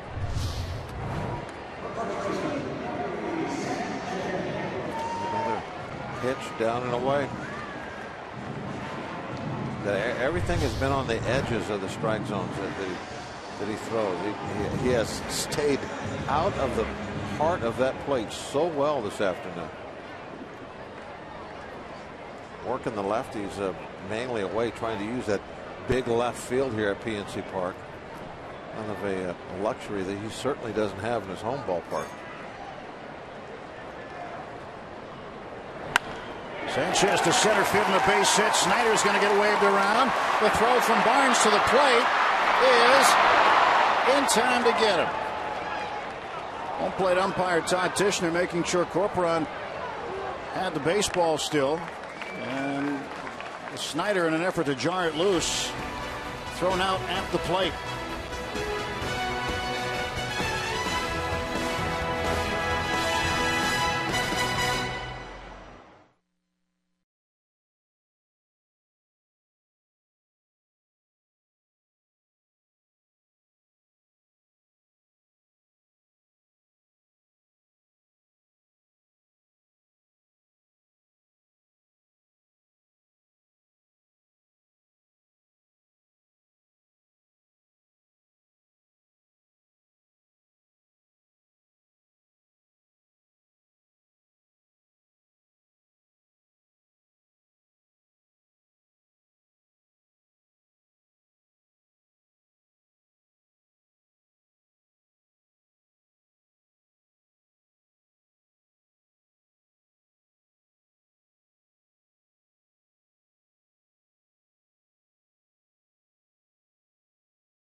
The score on the base hit by Sanchez and the collision with Carlos Corporon.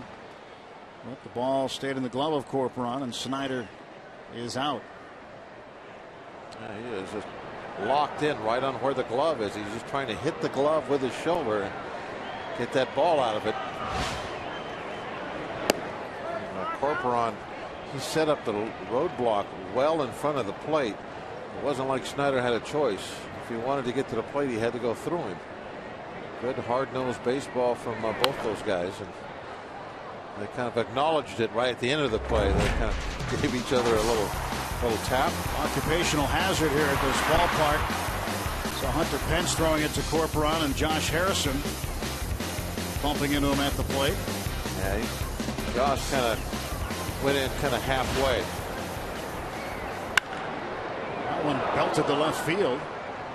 Chris Carter has a base hit to lead off the seventh. That was a good example of how you have to be really committed to running over the catcher. If you're going to do it, you got to do it like Schneider did. You got to go in, you got to lead with that shoulder, put it right there in the middle. Where Josh, when he came in, it was kind of like a half slide, and that's why he got hurt. Fastball in, got turned around, and now the Astros leadoff hitter board.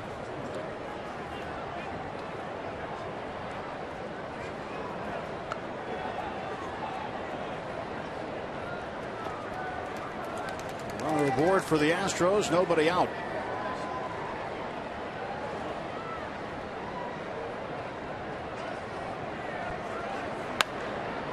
Corporon fouls this one off into the upper deck down the right field side. Oh, man, was that a nice grab? Somebody casually with the, I think he had a beverage in the left hand and reached up and made the catch with the right. Fine play. Best fielding fans in the game here at PNC Park. I don't think much doubt about that.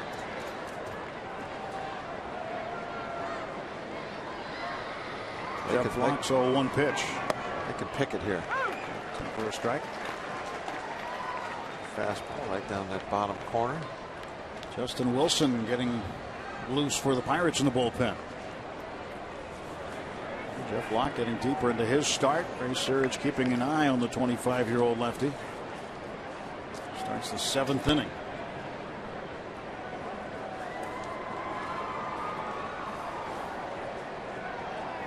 0-2 pitch. And the dirt, 1 ball, 2 strikes. Henry keeping that one in front.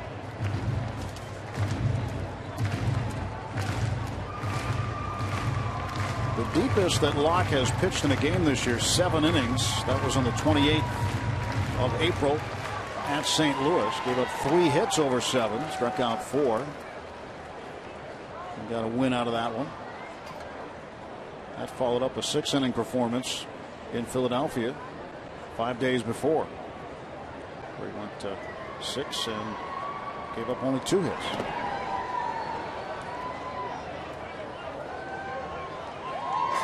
Shortest outing of the year for Jeff Locke, 4 2/3 against the Atlanta Braves on the 18th of April. So we get deep into the 5th, but he has been consistently going 6 full and 1 time 7.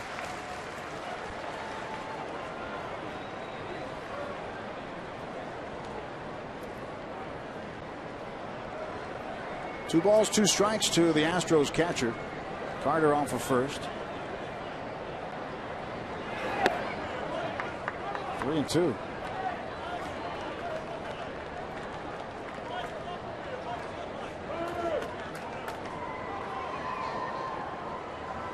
Look at his last 3 outings. After that St. Louis game, 6 innings, and 5 innings. All no decisions. You know, we were talking a lot before his last start about how no Pirate pitcher had ever had 4 straight starts where he'd given up 3 hits or less.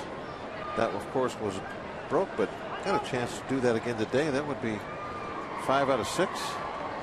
That's pretty impressive. When you think about it, Ray Searage, as you see there, is going to be very proud of his young left-hander, with the progress he has made. His opposition batting average has got to really be coming down a ton now. You know, when he first came up at the end of the 11th season, I think you described it in the pregame show as the deer in the headlights look. Yeah, he was a little lost out there. Then he had 8 starts last year. This year coming back and just a different guy in terms of the way he's been performing and the way that he has an outlook on things now. And he gets Corcoran. Changeup. Strikeout number 4 for Locke. Corcoran way out in front. You could see it from the first moment he walked out just to shag for batting practice last year. His body language. He was a total different guy. He believed in himself, and that's a lot of times what it takes. It's a shot of that grip as he takes the speed off the ball because of the grip. The arm speed stays the same. But he takes one of the power fingers, his index finger, off the back of the ball by making that OK sign on the side of the baseball. So now he just has his ring finger and his middle finger to push the ball to the plate, and you can't get the same velocity with those 2 fingers as you can with your middle finger and your index finger. So that's how the grip takes the velocity off the baseball, even though your arm speed is exactly the same. And that fools the hitter, destroys the hitter's timing. And that basically is what pitching is all about, messing up that timing. You want them a little too quick or a little too late. Back to Jimmy Paredes. 0-1. Jeff Locke, who came over from the Atlanta Braves. Drafted out of high school. And said that he really didn't learn as much as he could have and should have while with the Braves. His first experience in pro ball, and that didn't take care of himself the way he should have. He just was a young kid out of high school trying to make his way as a professional baseball player, something he's always wanted to do. He didn't play any other sports in high school, just baseball.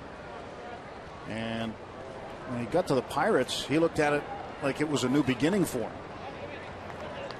And he has really done a good job. And one guy he has paid a lot of attention to is A.J. Burnett. He's learned a lot from him. See those two together a lot, walking around the ballpark or spending time in the dugout. Jeff just trying to learn as much as he can from the veterans. 0-2 pitch coming.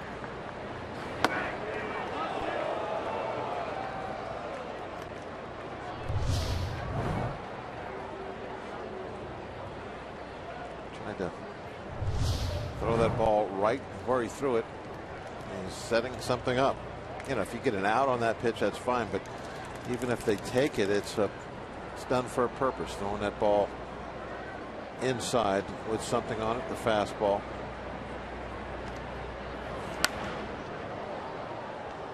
Didn't get that one where he wanted to.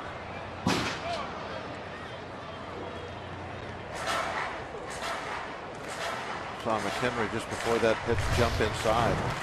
Big McHenry's target, he wants that inside. It got out over the plate. If it had been on the inside corner and if he would have got a swing on it, that would have been a jam shot. Wouldn't have carried, probably would have been a shallow pop foul out behind second or out behind first base. Maybe something Gabby could have caught for an out.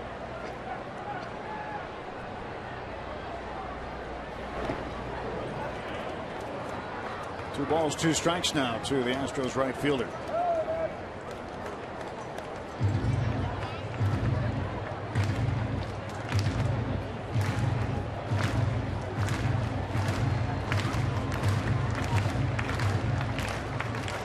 Two and two, one out.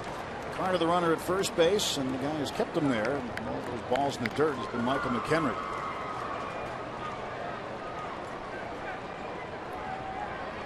And last time he was out there, it was a game that Brian wants to forget. He's having a nice comeback game this afternoon, doing a great job.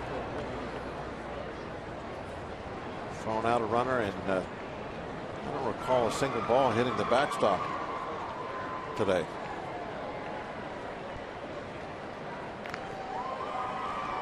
He's been blocking everything.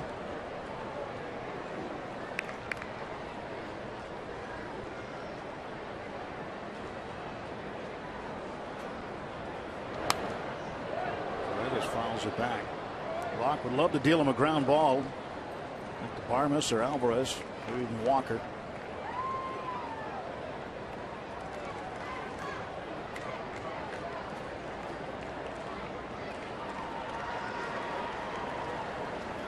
Paredes came into the game hitting 194. He's 0 for 2. He's down to 182. Not a whole lot of high batting averages on this Astros roster. And there's a bouncer to Barmes. He goes to Walker for one. Back to first. Double play. Just what the doctor ordered for Jeff Locke. And he gets through 7. 7th inning stretch at PNC Park.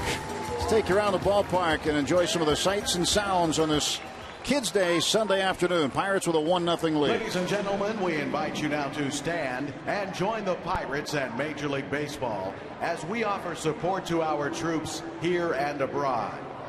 Here to lead us with God Bless America are students from the Hossack Elementary School Chorus. Joining them on the field today, representing the Wounded Warrior Project, is U.S. Army Sergeant Jose Quezada. Sergeant Quezada was serving overseas in Bakuba, Iraq in 2007 when, during an attack on his patrol, he suffered a shattered spine. He spent 3 months in Iraq before being transported to the States for additional medical attention. We are honored to have Sergeant Quezada here with us today, back in Pittsburgh, safe and sound.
Neil Walker set to lead off the bottom of the 7th inning. 1-0 Pirates. Lucas Harrell still in there for the Astros. And Walker, first ball swinging, hits it to center field. Drifting back on it is Barnes. 2 feet in front of the track will make the catch. 1 pitch and 1 out for the Pirates in their half of the 7th inning. But Walker now 0 for 3.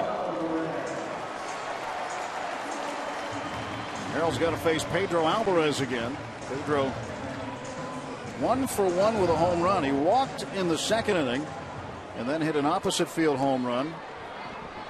Just tucked it inside the left field foul pole in the 5th inning and has been responsible for the game's only run so far. And a strike on the inside corner. I don't know if Harrell wants to give him anything on the outer half this time after the last one ended up over the fence. Well, the outside is where apparently the book is for Alvarez. Almost everybody loves to work him away, right-handers anyway, but not these first 2 pitches. Again, I am so impressed with the fastball command that Harrell has shown today. The first 2 fastballs, Corcoran wants them on the inside corner. Boom, boom, there they are, 2 in a row. Worked a breaking ball, trying to backdoor that one, but he lost it a little low. Over the last 26 games Alvarez has played in, he has 20 runs batted in. Pretty good pitch right there, taken for a strike.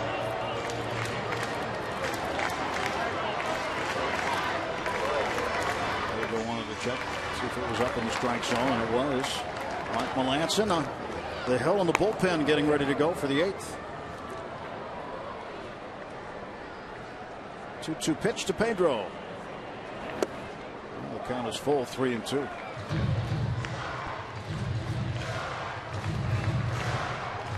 Alvarez average over 200 now, 203. Michael McHenry on deck. McHenry 1 for 2. And Jeff Locke, another solid outing today.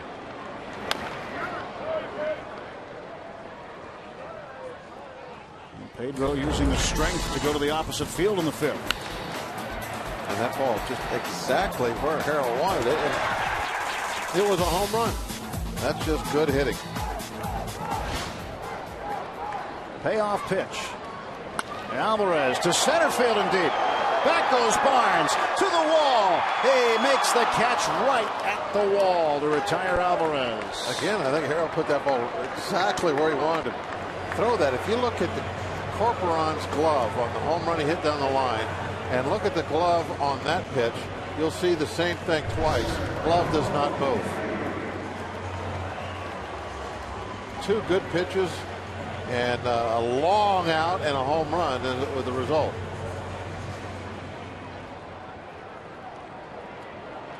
Look at the glove.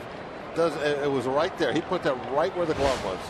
And almost the second time that pitch down and away, perfect spot, could have been hit out of the ballpark. Actually, that one would have hit a lot further. The home run. That one went 400 feet. The home run went about 330 something. If that. 325 to the corner. Probably about 330. Get it out. Pedro stinging the ball, making some good contact.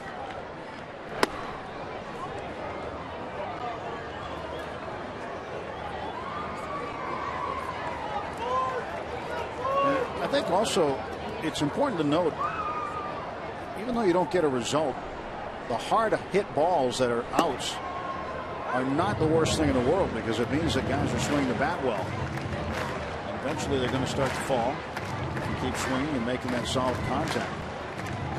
You're not always going to get the results you want, but if you hit the ball hard and at people, you will eventually. You will. 3-2 now to McHenry. If you center the ball out more often than not, you're going to be a 300 hitter. Sure, you're going to make some hard outs, but you look out across the field and you see basically the 8 guys out there in fair territory, but look at all the green grass. A lot of space for that ball to land. So if you hit the ball out there with something on it, you're going to get some hits. You can't get frustrated by the attaballs.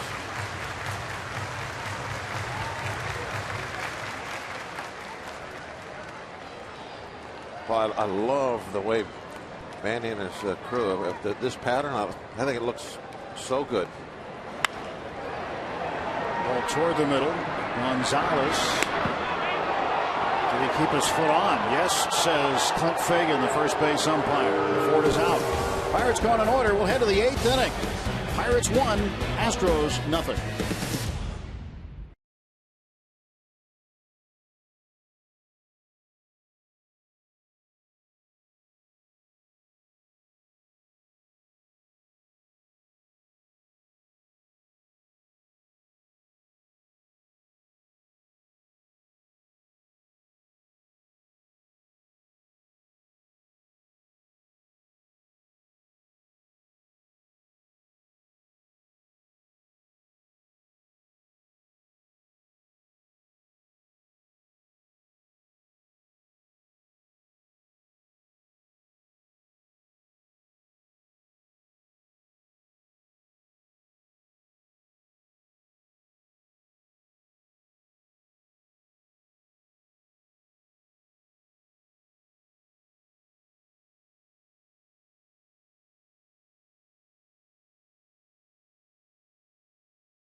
Day's done, but he goes 7 full. Gives up 3 hits, no runs, walked 2 and struck out 4. Very strong start, exactly what we're looking for, and he has certainly established himself now in that starting rotation. Possibly one of the stars. You know, we talked in our open about possible all-stars. Locke's numbers have been very, very good. Harrell also very, very good today. Oh, they both did a great job. Both of them just banging their spots, especially with the fastballs. But the one difference, the home run by Pedro Alvarez, his 58th as a third baseman for the Pirates, and for Alvarez, he is now pulled ahead of Pie Traynor on the Pirates' all-time home run list as a third baseman. Next up for Pedro will be Bill Madlock, who is 4th with 64. Changes now as Tabata enters in left. Snyder moves from left to right. And Jones out. And Melanson in. Melanson gave up a run last night, but just 2 runs in 22 innings, an ERA of 0.82. He'll try to lock it down and hand the ball to Grilli, the closer.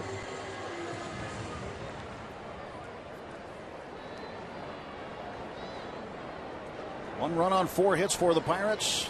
No runs on 3 hits for the Astros. Final game of this 3-game series. Pirates looking to take 2 of 3. That's one thing too, Bob. I think people get caught up in winning streaks in baseball, and they're nice to have, obviously, but as long as you win 2 out of 3, 3 out of 4, if you win series at the end of the season, you're in the playoffs. You're going to be right where you want to be. So even though the Pirates had a 4-game winning streak snap last night, start a new one today maybe, and you could win a series.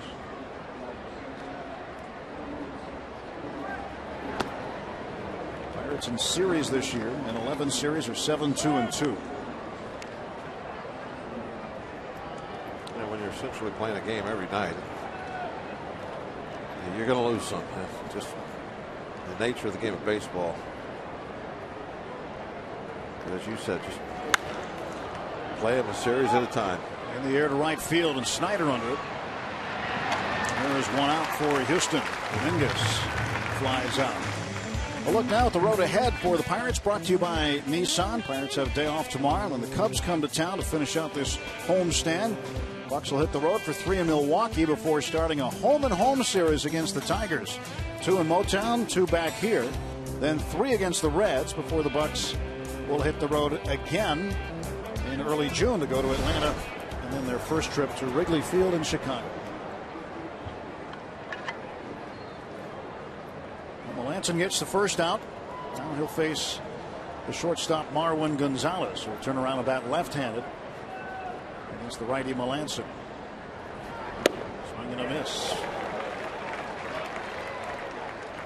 The Astros have 5 switch hitters on their active roster.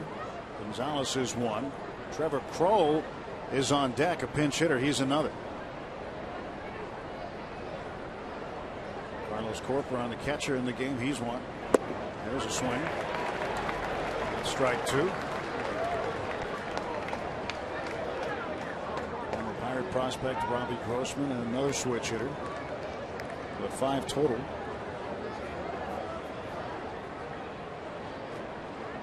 Nothing in 2 is Melanson trying to finish off Marwin Gonzalez.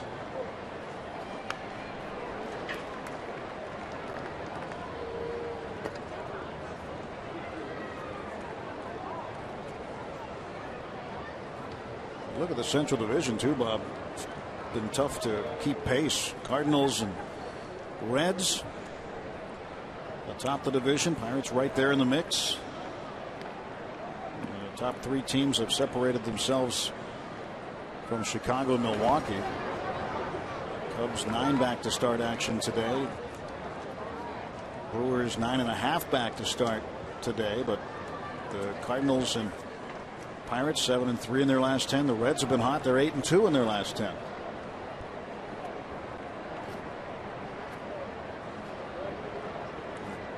Season ended today. Cardinals, Reds, Pirates, all 3 of them would be going to the playoffs.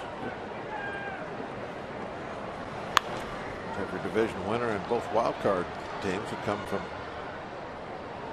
the NL Central.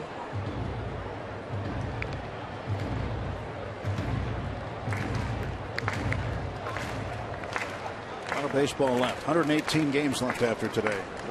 Before today, the winning percentage of .581 would put the Pirates in first place in the other 2 divisions. 1-2 fouled off.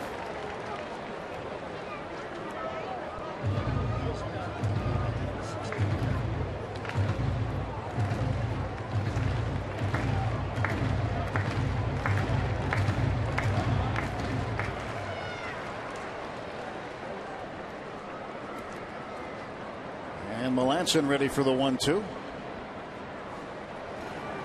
And he got him.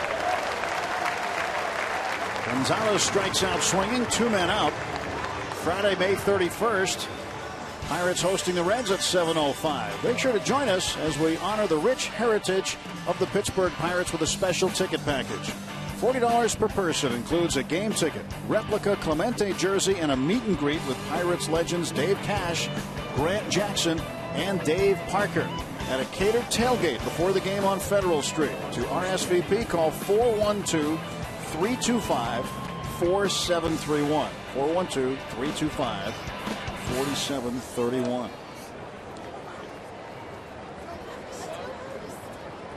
Yeah, it's playoff time. That's right. Because it's the Cup. That's the answer to the question. Why do you do the things you do? Because it's the Cup.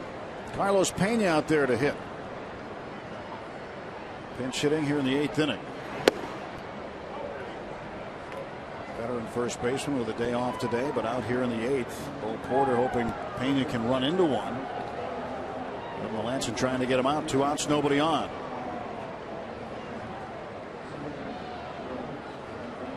And Lucas Harrell goes 7 innings, 4 hits, 1 earned run on the home run by Alvarez. And this one's fouled off. 1 ball and 1 strike.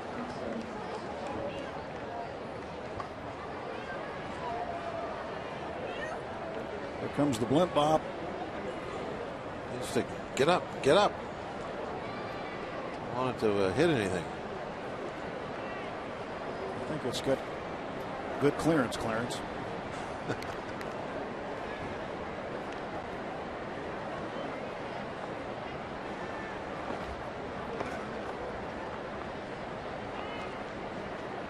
1-1 to Carlos Pena. Popped him up to center. Here comes Marte. Long run for Marte. He makes the catch. Hey, Marte. Got a late jump on it. But with great closing speed, retired the pinch hitter Carlos Pena. And Melanson retires the Astros in order. Starling Marte making sure.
Terrific video from the AGH cam today. Giving you some of the stories. Another good job. I know. We see it. He's doing it. He does a great job all the time. I don't know how he slows it down that way, though. Clint Barmer starts the bottom of the 8th. 1-0 Pirates. With Robbie and Bob, I'm Tim. Glad you're along today on this Sunday afternoon from PNC Park. A little overcast today, but pretty pleasant. 78 degrees at game time. Barmes to the right side. And Paredes there for the catch. 1 out. Hector Ambrose is the new pitcher for the Houston Astros. He gave up Pedro's home run that went in the river on Friday night. It's been the day of the pitcher. So 1 run and 7 total hits. Both teams combined. Ambrose will face Jose Tabata. First at bat for Tabata today.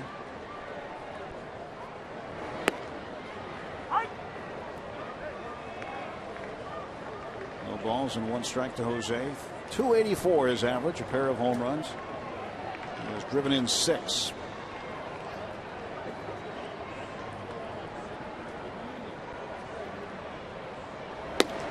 One ball, 1 strike. Pirates expected probable rotation for the Chicago series. Wandy Rodriguez, Francisco Liriano, and Genmar Gomez to pitch the day game Thursday.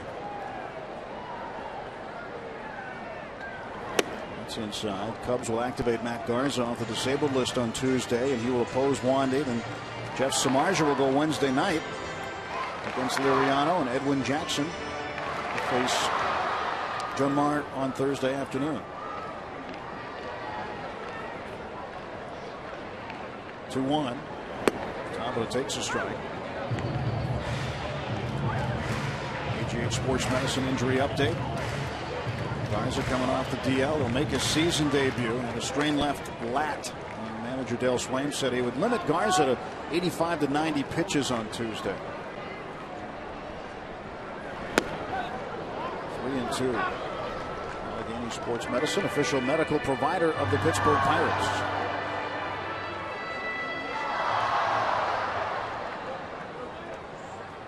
That's a pretty neat scorebook because not a lot of offense today. Just the one home run off the bat of Alvarez. Use much ink today, do you? Tabata down on strikes. Easy day for the pins. The ink pins. The ink pins. Not the other pins. They're in Ottawa. That's not going to be as easy.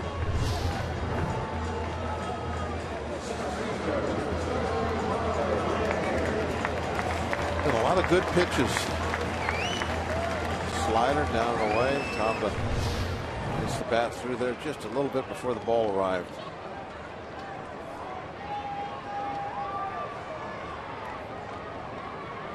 Two outs and Marte at the plate.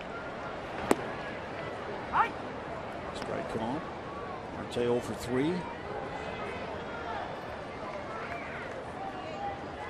Obviously, we don't know what the lineup would be for Tuesday, but Marte was scheduled to get a day off today, backed up to the day off. Glenn Hurdle wanted to get him 2 days in a row off. It's Tuesday off. There he is. 2 days in a row. That's a good point. He may or may not be in the lineup Tuesday, just depending. But one thing Hurdle likes to do with certain players at times, try to back them up with a day off the next day.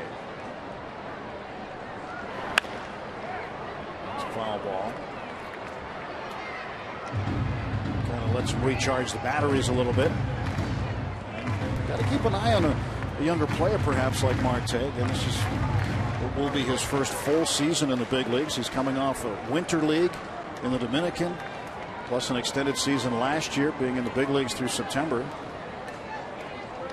You just got to keep an eye on him and give him a day from time to time.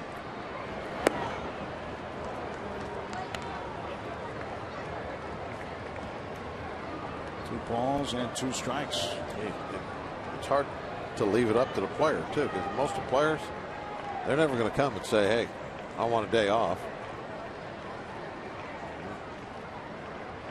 A lot of them have to be forced out of that lineup. I'm sure Marte is one of those types. 2-2. There's Kutch. Knee a little sore today. Got the bat gloves on, though. You never know. In case he's called upon. Pitcher spot in the hole right now. Snyder on deck. Action in the pen. Jason Grilli warming for the Pirates. Marte strikes out. And Jason Grilli will come on and look for his 17th save. We go to the top of the 9th. Pirates with a 1-0 lead.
Ryan and Dave Winfield. Was a big Dave Winfield fan, and I think because I was tall and lanky like he was, you know, I just kind of looked at it like, this is a guy I want to be like, you know.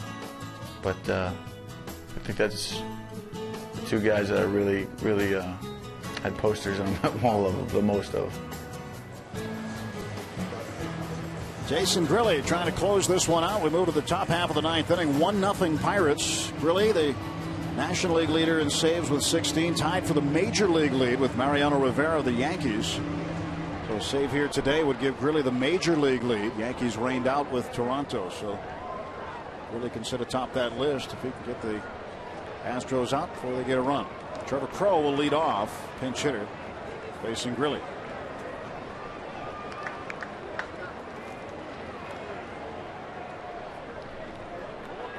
Combination of mac and cheese. Mark Melanson and grilled cheese at the end has been great 1-2 punch at the end of the bullpen. For the most part, too, they've been kind of boring saves.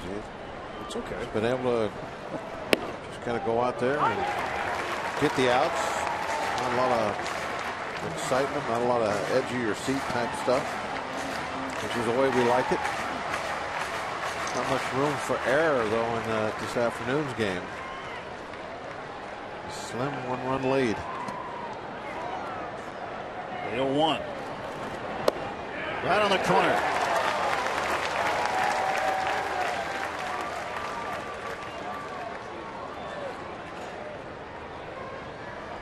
For 10 as a pinch hitter for Trevor Crowe. Crowe had a cup of coffee with the Indians before being picked up by the Astros in the big leagues 2 seasons ago with Cleveland. 0-2. Strike 3. Got him to chase one upstairs.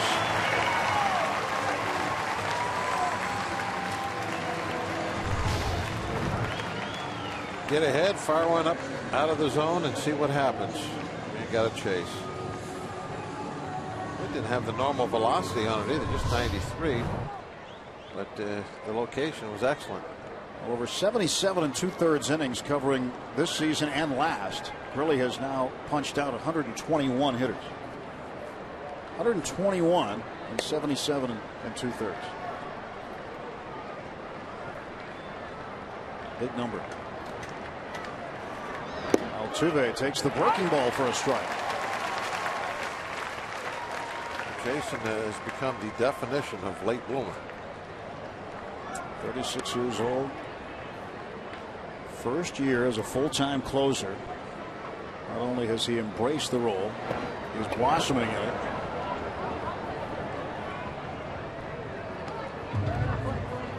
One ball and one strike. Picked him up a couple of years ago from the Phillies. And was pitching for the Iron Pigs, right? Yeah, in Lehigh Valley in AAA. And ever since he put on a Pirate uniform, he's been just magnificent.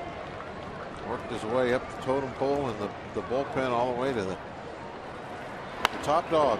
To the right side, long run for Walker. He got a good bounce at the end. Throw is right there. Good play by Walker. And speaking of Neil Walker, your chance to win an autographed Walker jersey is tonight by tuning into Sunday Night Classics. Watch him and his Pine Richland Rams in the 2002 Whitfield football finals. And look for the key word to enter for your chance to win. Watch and win during Sunday Night Classics. Future Phenoms on the field tonight at 8.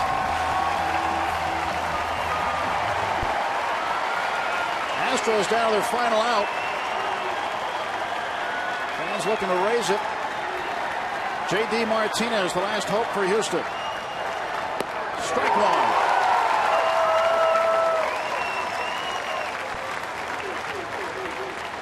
And Grilli started him off with the off-speed pitch.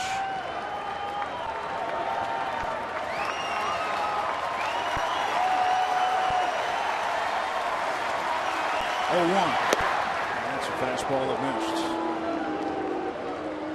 Everybody on their feet here at PNC Park. 28,471 today. And the Pirates 1 out away from another series win.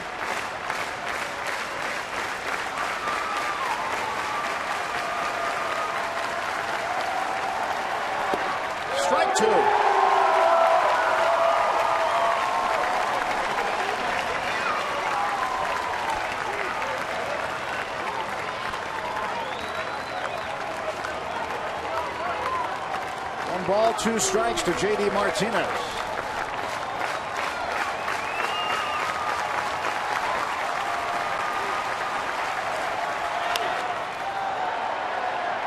Shallow center. Walker. There's your ball game. Jason Grilli, your major league leader in saves.